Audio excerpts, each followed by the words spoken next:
എന്തൊക്കെ അത്യാധുനിക സജ്ജീകരണങ്ങൾ ഇപ്പോൾ എത്തിച്ചിട്ടുണ്ട്? കാരണം ഈ കാലാവസ്ഥ മാറുന്നതിനനുസരിച്ച് ഒരുപക്ഷെ അതിനനുസരിച്ചുള്ള പുതിയ പുതിയ സംവിധാനങ്ങൾ ആവശ്യമായി വരുന്നത് നമ്മൾ ഈ 10 ദിവസവും കണ്ടതാണ്. പുതുതായി ഓരോന്ന്, പ്രത്യേകിച്ച് സൈന്യം വന്നതിന് ശേഷം അവിടെയുള്ള സാധ്യമായതെല്ലാം കൊണ്ടുവന്നു എന്ന് പറയുമ്പോഴും ഈ കാലാവസ്ഥ മാറുന്നതിനനുസരിച്ച്, പ്രകൃതിയുടെ മാറ്റത്തിനനുസരിച്ച് ഒരുപക്ഷെ പുതിയത് എത്തിക്കേണ്ട ഒരു സാഹചര്യം ഉണ്ടാകുന്നുണ്ട്. ഇപ്പോൾ നിലവിൽ എന്തൊക്കെ സംവിധാനങ്ങൾ അവിടെയുണ്ട്, അത് ഓരോന്നും എന്തിനൊക്കെ ഉപയോഗിക്കുന്നുണ്ട് ആനന്ദ്?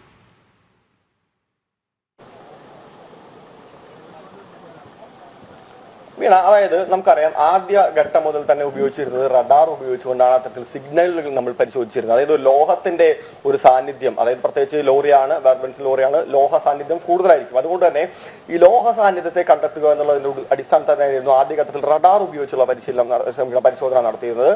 നിരവധി സ്ഥലങ്ങളിൽ നിന്ന് നമുക്ക് സിഗ്നലുകൾ ലഭിക്കുകയും ചെയ്തു. പക്ഷെ അവിടെ നിന്നെല്ലാം, പ്രത്യേകിച്ച് കരഭാഗത്ത് നിന്നാണ് നമുക്ക് കൂടുതൽ സിഗ്നലുകൾ ലഭിച്ചത്. പക്ഷെ അവിടെ നിന്നെല്ലാം ഈ മണ്ണ് മാറ്റിയെത്തുമ്പോൾ നിരാശ തന്നെയായിരുന്നു ഫലം.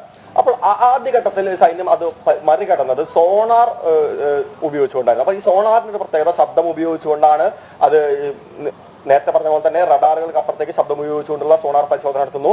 ഈ കരയിൽ നിന്ന് ഏകദേശം 20 മീറ്റർ അകലെയുള്ള ഒരു സ്ഥലത്ത് റഡാർ വഴി നമുക്കൊരു സിഗ്നൽ ലഭിക്കുന്നു. വലിയൊരു ലോഹ സാന്നിധ്യം അവിടെ ഉണ്ടെന്ന് പറയുന്നു.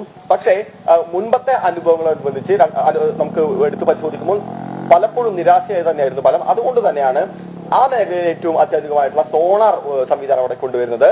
ഈ സോണാർ ഉപയോഗിച്ചുകൊണ്ട് ഇതേ പ്രദേശത്ത്, ഈ 20 മീറ്റർ പ്രദേശത്ത്, റഡാറിൽ നിന്ന് സൂചന ലഭിച്ച പ്രദേശത്ത് ആ വിഭാഗത്തിലെ അത്യാധുനികമായിട്ടുള്ള ഉപകരണമായിട്ടുള്ള സോണാർ കൊണ്ടുവരുന്നു. തീർച്ചയായും അവിടെ നിന്ന് എന്താണ് റഡാറിൽ ലഭിച്ചത് അത് വീണ്ടും ലഭിക്കുന്നു സോണാറിൽ. അപ്പൊ കൂടുതൽ കൃത്യത അവിടെ നമുക്ക് കൊണ്ടുവരാൻ വേണ്ടി സാധിച്ചു എന്ന് പറയുന്നതാണ് അതുമായി ബന്ധപ്പെട്ടുകൊണ്ടുള്ളത്. ഈ രണ്ടാമത്തെ പ്രധാനപ്പെട്ട ഒരു പ്രശ്നം എന്ന് പറയുന്നതായിരുന്നു ഈ പ്രദേശത്തെ മണ്ണ് നീക്കുന്നതുമായി ബന്ധപ്പെട്ടുകൊണ്ട്. അതായത് ഇപ്പോൾ കരയിൽ നിന്ന് മണ്ണ് മാറ്റുന്നത് പോലെയല്ല പുഴയിൽ നിന്ന് മണ്ണ് മാറ്റുന്നത്. അപ്പോൾ ഈ JCB ഉപയോഗിച്ചുകൊണ്ട് തന്നെ ഒരിക്കലും ഇത്രയും ആഴത്തിലുള്ള 60 അടി ആഴത്തിലുള്ള അല്ലെങ്കിൽ 240 മീറ്റർ വീതിയുള്ള ഒരു പുഴയിൽ നിന്ന്, ശക്തമായ കുത്തൊഴുക്കുള്ള ഒരു പുഴയിൽ നിന്ന് മണ്ണ് മാറ്റുക എന്ന് പറയുന്നത് വളരെ ശ്രമകരമായിട്ടുള്ള കാര്യമാണ്. നിലവിലുള്ള ഉപകരണങ്ങൾ വെച്ചുകൊണ്ട് അത് മാറ്റാൻ സാധ്യമല്ല. അതുകൊണ്ടാണ് അടുത്ത ഘട്ടം, അതായത് അതിനൊരു അപ്ഡേറ്റഡ് വേർഷൻ എന്ന തരത്തിലേക്ക് ഈ ബൂം ലെങ്ത് സംവിധാനം അവിടെ കൊണ്ടുവരുന്നത്. അപ്പോൾ സ്വാഭാവികമായും 60 അടിയോളം തന്നെ നീളമുള്ള ലെങ്ത് ഉള്ള ഈ സംവിധാനം ഉപയോഗിച്ചുകൊണ്ട് ഏത് കാലാവസ്ഥയിലും അല്ലെങ്കിൽ ഏത് പുഴക്കരയിൽ നിന്നും നമുക്ക് എളുപ്പത്തിൽ തന്നെ മണ്ണ് മാറ്റാനുള്ള ഒരു സാധ്യത കാണുന്നുണ്ട്. അപ്പോൾ ഒരെണ്ണം ഇന്നലെ തന്നെ കൊണ്ടുവന്നിരുന്നു. അത് ഉപയോഗിച്ചുകൊണ്ട് ആ പ്രദേശത്തേക്ക് ഏകദേശം ഇപ്പോൾ നമ്മൾ ദൃശ്യങ്ങളിൽ നിന്ന് കാണുന്നത് കരസേനയുടെ അടുത്ത ഒരു യൂണിറ്റ് ആ പ്രദേശത്തേക്ക് പോകുന്നതാണ്. അവർക്കുള്ള ഭക്ഷണങ്ങളുമായിട്ടാണ് പോകുന്നത് എന്നാണ് നമുക്ക് മനസ്സിലാക്കാൻ വേണ്ടി സാധിക്കുന്നത്. എന്തായാലും നമ്മൾ പറഞ്ഞു വന്ന ഒരു പ്രധാനപ്പെട്ട കാര്യം എന്ന് പറയുന്നത് ഈ ബൂം ലെങ്ത് യന്ത്ര മെഷീനെ കുറിച്ചാണ്. അപ്പോൾ ഈ പുഴയിൽ നിന്ന് മണ്ണ് മാറ്റുക എന്ന് പറയുന്നതാണ് വളരെ സങ്കടമായിട്ടുള്ള ഒരു പ്രശ്നം എന്ന് പറയുന്നത്. അതുകൊണ്ടാണ് കഴിഞ്ഞ ദിവസം ബൂം ലെങ്ത് സംവിധാനം കൊണ്ടുവരുന്നു. വളരെ എളുപ്പത്തിൽ തന്നെ പുഴക്കരയിൽ നിന്ന് മണ്ണ് മാറ്റിക്കൊണ്ട് കരയിലേക്കും ലോറിയിൽ നിന്ന് മറ്റൊരു സ്ഥലങ്ങളിലേക്കും അത് കൊണ്ടുപോകാൻ വേണ്ടി സാധിക്കുന്നു. പക്ഷേ നമുക്കറിയാം, ഈ ദൃശ്യങ്ങളിൽ നിന്ന് കാണുന്നതിനേക്കാൾ ഒരുപക്ഷെ വളരെ അടുത്ത് നിന്ന് നമ്മൾ കാണുകയാണെങ്കിൽ, പ്രത്യേകിച്ച് വളരെ ഭീകരമായിട്ടുള്ള ഒരു സ്ഥലമാണത്, അത്രയും വലിയ ഒരു സ്ഥലമാണത്, നമ്മൾ കാണുന്നതിന്റെ അപ്പുറത്തേക്ക് വലുപ്പമുണ്ട്. അതുകൊണ്ട് തന്നെ ഈ ഒരു ഒറ്റ ഉപകരണം കൊണ്ട് ഇത്രയും വലിയ പ്രദേശത്തെ മണ്ണ് മാറ്റുക എന്ന് പറയുന്നത് വളരെ സമയമെടുക്കുന്ന ഒരു പ്രക്രിയ ആയതുകൊണ്ട് തന്നെയാണ് കഴിഞ്ഞ ദിവസം ഇവിടുത്തെ അധികാരികളുടെ മേൽനോട്ടത്തിലും അവരുടെ ഒരു ഇടപെടലും, പ്രത്യേകിച്ച് ഈ കർണാടക MLA അടക്കം കഴിഞ്ഞ ദിവസം പറഞ്ഞിരുന്നു ആവശ്യമെങ്കിൽ രണ്ടാമതൊരു ബൂം ലെങ്ത് ഇന്ന് എത്തിക്കുമെന്ന് പറഞ്ഞിരുന്നു. തീർച്ചയായും അത് ഇന്ന് എത്തിയിട്ടുണ്ട്. അപ്പോൾ ഈ 2 ബൂം ലെങ്ത് സംവിധാനങ്ങൾ അത്തരത്തിൽ മണ്ണ് മാറ്റുന്നതുമായി ബന്ധപ്പെട്ടുകൊണ്ട് അവിടെ എത്തിയിട്ടുണ്ട്. അതും സജ്ജമാണ്.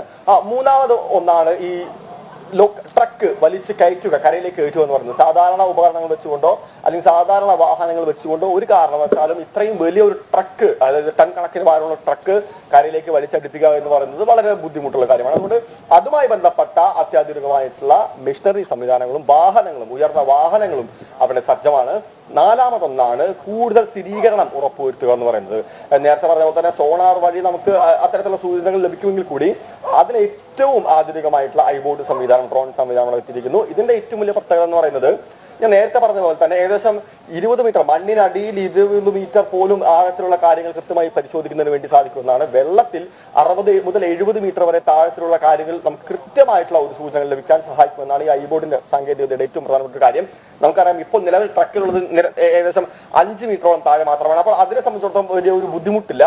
അതുകൊണ്ട് തന്നെ ഇപ്പോൾ മൈനുകൾ, കുഴിബോം, അത്തരത്തിലുള്ള മൈനുകളും ID പോലുള്ള മണ്ണിനടിയിൽപ്പെട്ട സാധനങ്ങളെല്ലാം കണ്ടെത്തുന്നതിന് ഈ ഐബോർഡ് സാങ്കേതികവിദ്യ വളരെ ഉപകാരപ്രദമാണ്. അതുപോലെ തന്നെ മനുഷ്യജീവന്റെ സാധ്യതയും പരിശോധിക്കുന്നതിന് വേണ്ടി ഐബോർഡ് സിസ്റ്റത്തിൽ നിന്ന് ലഭിക്കും എന്നാണ് പറയാനുള്ളത്. അപ്പോൾ ഏറ്റവും അത്യാധുനിക ഉപകരണം സാങ്കേതികവിദ്യയുടെ ഏറ്റവും മുമ്പിലത്തെ ഏറ്റവും ഒടുവിലത്തെ ഉദാഹരണം സൈന്യം ഏറ്റവും ഉപയോഗിക്കുന്ന ഏറ്റവും ലേറ്റസ്റ്റ് ഉപകരണമായിട്ടുള്ള ഐബോർഡ് സംവിധാനം ഇവിടെ എത്തിയിരിക്കുന്നു. അപ്പോൾ കൂടുതൽ കൃത്യത കൊണ്ടുവരുന്നതിന്, അതായത് ഈ 90%-ലധികം കൃത്യതയിലേക്ക്, 99-100%-ലേക്ക് കൃത്യതയിലേക്ക് കൊണ്ടുവരാൻ വേണ്ടി ഈ ഐബോർഡ് സംവിധാനം സഹായിക്കും. ആ പ്രദേശത്തിന്റെ, അതായത് ഈ ട്രക്ക് കിടക്കുന്നതിൽ എല്ലാ ഭാഗങ്ങളുടെയും ഒരു സാങ്കേതിക രൂപം, അതായത് എങ്ങനെയായിരിക്കണം ഇതിനടിയിലേക്ക് നേവി കടത്തിവിടേണ്ടത്, എങ്ങനെയായിരിക്കണം അവിടെ പരിശോധന നടത്തേണ്ടത് തുടങ്ങിയുള്ള കാര്യങ്ങൾ ഇനി കൃത്യതയോട് കൂടി തന്നെ അറിയാൻ വേണ്ടി പറ്റും. 2 മണിക്കൂറാണ് ഈ സിഗ്നൽ ലഭിച്ചതിന് ശേഷം ഈ ഡാറ്റ അനലൈസ് ചെയ്യുന്നതിന് വേണ്ടി, അതായത് ഈ ഐബോർഡിൽ നിന്ന് സിഗ്നൽ ലഭിച്ച് അത് പറത്തി സിഗ്നൽ ശേഖരിച്ച് അത് ഡാറ്റയിലേക്ക് പോയി അത് അവിടുത്തെ സാങ്കേതിക വിദഗ്ധർ, അതായത് കൃത്യമായിട്ടുള്ള പരിശീലനം ലഭിച്ച 2 സൈനിക ഉദ്യോഗസ്ഥരാണ് ഈ ഐബോർഡ് സംവിധാനം പരിശീലന പറക്കലിനും പരിശീലന പറക്കലല്ല ദൗത്യമായിട്ടുള്ള പറക്കലിനും അതുമായി ബന്ധപ്പെട്ടുകൊണ്ട് ഡാറ്റ അനലൈസ് ചെയ്യുന്ന അവിടെ ഉള്ളത് പരിശീലനം നേടിയിട്ടുള്ള 2 സൈനികർ അതിനുവേണ്ടി മാത്രം അവിടെ എത്തിയിട്ടുണ്ട്. അപ്പോൾ അവരുടെ നേതൃത്വത്തിൽ കൃത്യമായിട്ടുള്ള ഭൂമിശാസ്ത്രപരമായിട്ടുള്ള ഒരു അറിവുകൾ ഇതിൽ നിന്ന് ലഭിക്കും. ഈ ഒരു 4 കാര്യങ്ങളാണ് അവിടെ സംയോജിച്ചിട്ടുള്ളത്. അത്യാധുനികമായിട്ടുള്ള എല്ലാ സംവിധാനവും ഉണ്ട്. നേരത്തെ പറഞ്ഞ പോലെ തന്നെ ഒഴുക്ക് നിശ്ചലമാവുകയാണെങ്കിൽ, പ്രകൃതി ശാന്തമാവുകയാണെങ്കിൽ തീർച്ചയായിട്ടും ഈ രക്ഷാദൗത്യം വളരെ വേഗത്തിൽ തന്നെ മുന്നോട്ട് പോകും.